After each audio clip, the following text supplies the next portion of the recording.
Hello, good morning. आजची सकाळ खूप मस्त होती कारण बाजूच्या बिल्डिंगमध्ये सत्यनारायणची पूजा असल्यामुळे सकाळी सकाळी देवाची गाणी ऐकून मन प्रसन्न झालं होतं. तसंच मला सकाळी लवकर उठल्यावर मी पहिलं ब्रश करून गरम पाणी पिते. गरम पाणी प्यायल्यावरती मला खूप फ्रेश वाटतं आणि माझा दिवससुद्धा खूप चांगला जातो. सो गरम पाणी प्यायलेलंसुद्धा चांगलं असतं. इथे यांची जायची घाई आहे. कपाटात सगळे कपडे विस्कटून जे पाहिजे ते घेणार आणि सगळं परत विस्कटून टाकणार. पण मी लवकरच कपाट लावेन.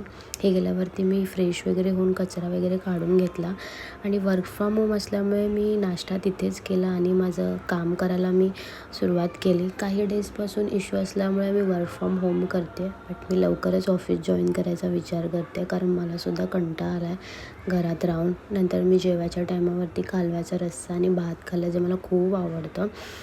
नॉनव्हेजमध्ये मला चिकन मटनपेक्षा जास्त करून फिश आवडते. सो मी नंतर आवरून घेतलं, भांडे वगैरे लावून भांडे घासले.